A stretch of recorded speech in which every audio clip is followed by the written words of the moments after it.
ආයිබෝන් කියලා පිළිගන්නවා ඔයගොල්ලෝ හැමෝම Techසර ගේ YouTube channel එකට. ඉතින් මේ PHP for beginners lesson series එකේ 8 වෙනි වීඩියෝ එක. ඉතින් අපි කලින් වීඩියෝ එකේදී කතා කරා data types ගැන, PHP data types ගැන. ඉතින් ඔයගොල්ලෝ ඒ වීඩියෝ එක බලන්න නැත්නම් අනිවාර්යෙන් ගිහින් බලන්න. ඉතින් අද අපි කතා කරන්නේ අලුත් කොටසක් ගැන තමයි operators. එහෙම නැත්නම් සිංහලෙන් කියනවා නම් කාරක මොනවද කියලා අද අපි කතා කරනවා. ඉතින් මේ යටතේ මම ඔපරේටර්ස් කිහිපයක් කතා කරනවා. ඉතින් අද කතා කරන්නේ එක ඔපරේටර් වර්ගයක් ගැන විතරයි. ඉතින් ඉස්සරහට ඔපරේටර්ස් කිහිපයක්ම කතා වෙනවා. හරි. ඉතින් අද අපි කතා කරන්නේ arithmetic operators ගැන. එහෙම නැත්නම් අංක ගණිතමය කාරක ගැන. ඉතින් මුලින්ම මේක ගැන කියන්න කලින් මුලින්ම කියලා දෙන්නම්කෝ මොකක්ද මේ ඔපරේටර් එකක් කියන්නේ කියලා. ඔපරේටර් කියන්නේ සාමාන්‍ය ජීවිතයේදී වගේම මෙන්න මේ පරිගණකවලදී භාවිතා කරන දෙයක්. විශේෂයෙන් පරිගණක වැඩසටහන්වලදී පාවිච්චි වෙන දෙයක්. සාමාන්‍ය ගණිතමය කටයුතු කරගන්න, ඒ වගේම සංසන්දනාත්මක කටයුතු කරගන්න භාවිතා කරන දේවල් වලට අපි කියන්නේ operators කියලා. ඉතින් ඒ අර්ථේ පළවෙනිටම තියෙන්නේ arithmetic operators. ඉතින් arithmetic operators එහෙම නැත්නම් අංක ගණිතමය කාරක පාවිච්චි කරන්නේ සාමාන්‍ය ගණිතමය කටයුතු කරගන්න. ඉතින් උදාහරණයක් විදිහට එකතු කිරීම, අඩු කිරීම, බෙදීම, ගුණ කිරීම වගේ දේවල් වලට තමයි මෙන්න මේ arithmetic operators use කරන්න. ඉතින් මෙන්න මේ arithmetic operators පාවිච්චි කරලා අපි මොකක්ද expression එකක් දුන්නොත් අපිට ලැබෙන්නේ සංඛ්‍යාත්මක අගයක්. ඉතින් ඒක අමතක කරන්න එපා. හොඳයි. ඉතින් අපි code එකට එමු. මම Visual Studio Code open කරගන්නම්. right මම මේක open කරගන්නම්. right. හරි. අපි මුලින්ම බලමු සාමාන්‍ය පොඩිම කාලේ ඉඳන් ඉගෙන ගන්න operators වර්ග 4 ගැන. ඒ තමයි එකතු කිරීම, අඩු කිරීම, බෙදීම, ගුණ කිරීම. පුංචි setting එකක් මට හදන්න තියෙනවා. මම ඒක හදලා ඉක්මනට වෙන්න. zoom. right. දැන් හරි. right. ඉතින් මේ වැඩි කියලා දෙන්න මම මුලින්ම variable දෙයක් හදා ගන්නම්. var1 මේකට මම send කරන්නම්. ඔයාලා දන්නවා variable එකට $sign එක අනිවාර්යෙන් දෙන්න ඕනේ. පළවෙනිට 5 කියලා දෙන්නම්. ඊට පස්සේ දෙවෙනි variable එකට var2 මේකට මම දෙන්නම් 3ක් වගේ. sorry.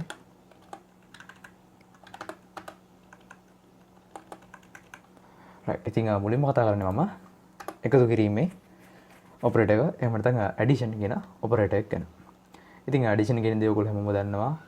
එකතු කිරීම ඔයගොල්ලෝ දන්නවා. මට දැන් අවශ්‍යයි මෙන්න මේ var1 කියන variable එකේ තියෙන value එකට මෙන්න මේ var2 කියන variable එකේ තියෙන value එක එකතු කරලා output කරගන්න. ඉතින් බොහොම සරලයි. මට පුළුවන් මෙන්න මේ variable වලින්ම call කරන්න var1 ධන var2. ඉතින් එකතු කිරීමේ කිසි වෙනසක් වෙන්නේ නැහැ. ඔයගොල්ලෝ දන්නවා. සෙමිකොලන් දා ගන්න ඕනේ. සාමාන්‍ය විදිහට එකතු කිරීමේ ලකුණු දීලා ඔයගොල්ලෝ පුළුවන් මෙන්න මේ එකතු කිරීමේ කාරකය එහෙම නැත්නම් addition operator එක use කරන්න. ඉතින් හරි මම දැන් මේක run කරන්න. run කරනවා web browser එකේ ගිහිල්ලා දැන් log වෙනවා localhost එකට. localhost 81/youtube.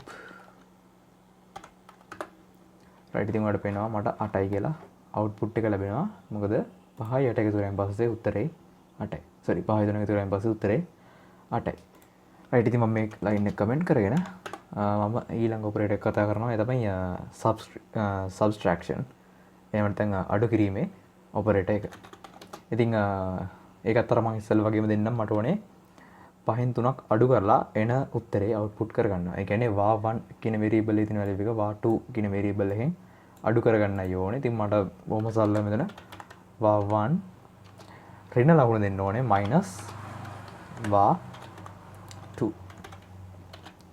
right. ඉතින් ඔයගොල්ලෝ මේකේ උත්තරේ දන්නවා. 5න් 3න් ගියන් පස්සේ උත්තරේ 2යි. හරි මට 2යි කියලා output එක ලැබෙනවා. හරි. ඊළඟට මම කතා කරන ඔපරේටර් එක තමයි multiplication. එහෙම නැත්නම් ගුණ කිරීම. ඉතින් ගුණ කිරීමක් සාමාන්‍යයෙන් ලියන්නේ අපි සාමාන්‍ය තත්ත්වයටදී අපි ගණන් එහෙම හදනකොට ලියන්නේ කතර ලකුණක්. හැබැයි කම්පියුටර් ප්‍රෝග්‍රෑමින් වලට ආවයන් පස්සේ මෙන්න මේ ගුණ කිරීමේ ලකුණ විදිහට අපිට කතර ලකුණක් බලා ගන්න බෑ කීබෝඩ් එකේ. ඒ වෙනුවට අපි යූස් කරන්නේ මෙන්න මේ තරු ලකුණ. ඉතින් මට පුළුවන් var1 star mark එක දීලා var2 2 කියලා දෙන්නේ. ඉතින් මෙතනින් වෙන්නේ var1 කියන variable එකේ තියෙන value එක var2 කියන variable එකේ තියෙන value එකෙන් ගුණ වෙනවා. ගුණ වෙලා ඒක output කරනවා. අපි බලමු දැන් output එක මට 15 කියලා output එක ලැබෙනවා. sorry. ඊළඟට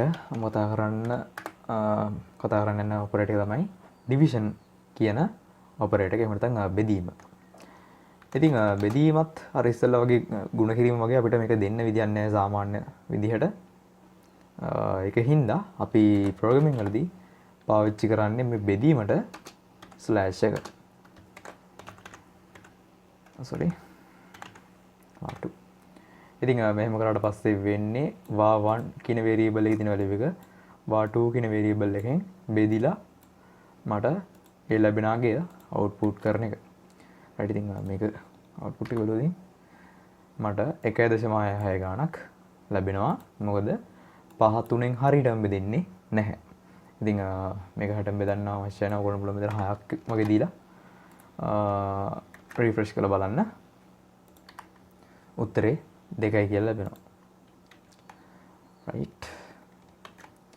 හරි. ඉතින් මේ හතර තමයි ප්‍රධානම සහ ඔයගොල්ලෝ දන්න අංක ගණිතමය තාර්කික අංක ගණිතමය operators, අංක ගණිතමය කාරක, එහෙම නැත්නම් arithmetic operators. මීට අමතරව තවත් දෙන්නෙක් ඉන්නවා arithmetic operators. ඉතින් සමහර විට ඔයගොල්ලෝ මේවා අහලා ඇති, අහලා නැතුව ඇති. කොහොමද මේ කියලා දෙන්නම්. පළවෙනිම මම කතා කරන්නේ modulus කියන operator එක ගැන. ඉතින් modulus කියන එකෙන් වෙන්නේ මේ බෙදීමට සමාන දෙයක් තමයි. හැබැයි ඊට වඩා පොඩ්ඩක් වෙනස්. modulus එකේදී වෙන්නේ දැන් මෙන්න මෙහෙම බෙදලා මොකක් සංඛ්‍යාව තව සංඛ්‍යාවකින් බෙදලා ලැබෙන ඉතිරිය output කරන එක. දැන් මම මේක උදාහරණයකින් පෙන්නන්නම්. මම දැන් බෙදනවා මේ var1 වල තියෙන value එක var2 ගෙන් var1 අපිට බෙදලා පෙන්නන්න එක var2 sorry. දැන් ඔයගොල්ලෝ දන්න output එක මොකක්ද කියලා ඉස්සෙල්ලා වගේ අර 1.66 ගාණක් මට output එක ලැබිලා තියෙනවා. මොකද 5 3න් හරියටම බෙදෙන්නේ නැහැ. ඒ කියන්නේ අනිවාර්යෙන්ම මෙයාගෙන් සංඛ්‍යාවක් ඉතුරු වෙනවා. ඉතින් අන්නේ ඉතිරිය ලබා ගන්න තමයි අපි modulus කියන operator එක පාවිච්චි කරන්නේ. ඒ කියන්නේ සංඛ්‍යාවක් තවත් සංඛ්‍යාවකින් බෙදලා ලැබෙන ඉතිරිය තමයි මෙයා output කරන්නේ. ඉතින් modulus එක ලියන්නේ මේ විදිහට percentage mark එකක් ලියලා. හරි අපි දැන් මේක refresh කරලා බලමු. මට 2ක් කියලා output එක ලැබෙනවා. මොකද ඔයගොල්ලෝ හැමෝම දන්නවා 5 3න් බෙදුවට පස්සේ 2ක් ඉතුරු වෙනවා. right. ඉතින් මේ විදිහට තමයි modulus operator එක වැඩ කරන්නේ. මම මේක ලියන්නම්. තියෙන්නේ modulus අකුරු හරියට කියලා මම හිතනවා. හරි. ඊළඟ operator එක තමයි අපි කතා කරන power කියන operator එක. power කියන operator එකෙන් කරන්නේ මොකක් හරි සංඛ්‍යාවක බලය ලබා ගැනීමට පාවිච්චි කරන operator එක තමයි මේක. ඒ කියන්නේ උදාහරණයක් විදිහට දැන් හිතමු ඔයගොල්ලන්ට අවශ්‍යයි 2/5 වෙනි බලය වගේ. ඉතින් අන්නේ ඒ 2/5 වෙනි බලය වගේ සංඛ්‍යාවක් ඔයගොල්ලෝ ලබා ගන්න අවශ්‍යයි නම් ඔයගොල්ලෝ පුළුවන් කිසි ප්‍රශ්නයක් නැතුව මෙන්න මේ power කියන operator එක use කරන්න.